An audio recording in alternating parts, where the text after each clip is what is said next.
బయట ఒక ప్రచారం జరుగుతుంది, మీరు రాజీనామా చేయగానే కేంద్ర ప్రభుత్వంలో పదవి తీసుకోబోతున్నాను, ఇలాంటి చర్చలు జరుగుతున్నాయి. వాటి చర్చల్లో ఎంతవరకు నిజం ఉంది? ఎన్నో రకాల వార్తలు వస్తూనే ఉంటాయి. కాలమే వాటికి సమాధానం చెప్తుంది.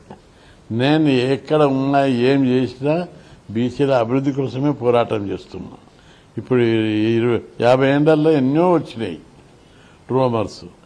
అవన్నీ ఏం చేసినా టీడీపీలో ఎమ్మెల్యే ఉన్నప్పుడు బీసీల గురించే కొట్లాడిన అసెంబ్లీలో, ఇప్పుడు ఎంపీగా పోయినా బీసీల గురించే పార్లమెంట్లో మాట్లాడుతున్నాను.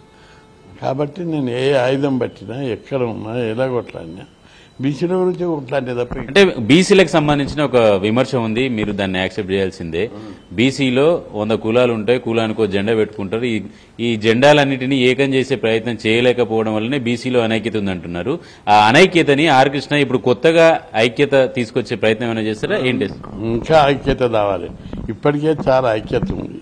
నేను కృష్ణ ఒక కులానికి చదివినవాడు కాదు, బీసీ కులాలందరి కోసం పోరాడుతున్నా. నేను హాస్టల్లో పెట్టాను. యాదవులకు పెట్టాలి, కుర్మలకు పెట్టాలి, గౌడ్లకు పెట్టాలనుకుంటా లేదు, బీసీలకు పెట్టాలనుకుంటాను. ఫీజు రియంబర్స్మెంట్ కోసం వేల ఉద్యమాలు చేస్తాను. ఒక కులాని కోసం చేయలేదు నేను, బీసీలు అందరికీ పెట్టాలనుకుంటాను. ఇంకా అది అధిగమించి ఎస్సీ ఎస్టీలకు మైనార్టీలకు కూడా పెట్టాలనుకుంటాను. అగ్రకులాలను ఇప్పటి వరకు ఆర్ కృష్ణ ఉద్యమ పంతా చూసాము. ఇప్పుడు కొత్తగా ఎంచుకునే పంతా ఎట్లా ఉంటుంది అనేది? గతంలో నా ఉద్యమాలు చాలా బాగున్నాయి. ఇప్పుడు పీస్ఫుల్గా చేస్తున్నా. గాంధీ మార్గంలో 74లో కలెక్టరేట్ మీద దాడి చేశాం. హాస్టల్ సౌకర్యాలు మెరుగుపరచాలి, హాస్టల్ సీట్లు పెంచాలని.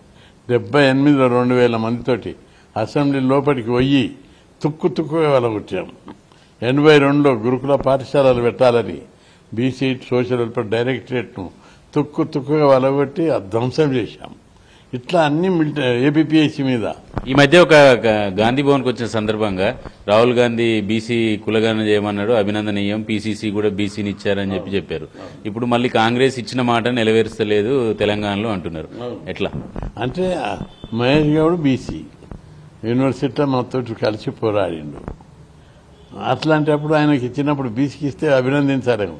ఏ మాటకు ఆ మాట ఇచ్చినప్పుడు అభినందిస్తాం, ఇవ్వనప్పుడు పోరాడతాం. అది కామన్. అది మనిషి ఒక ఉన్నతమైన వ్యక్తిత్వానికి నిదర్శనం. అది అంతేగాని అవకాశవాదం కాదు. అది మంచి చేసిండు. మంచి రాహుల్ గాంధీ దేశమంతా తిరుగుకుంటా జనాభా గణన చేయమంటుండు. ఎంతమంది ఉంటే అంతమందికి వాటా ఇవ్వమంటున్నాడు. ఏ నాయకుడు అంత డేరుగా అంటలేడు. అందుకే ఆయన అభినందిస్తున్నాడు.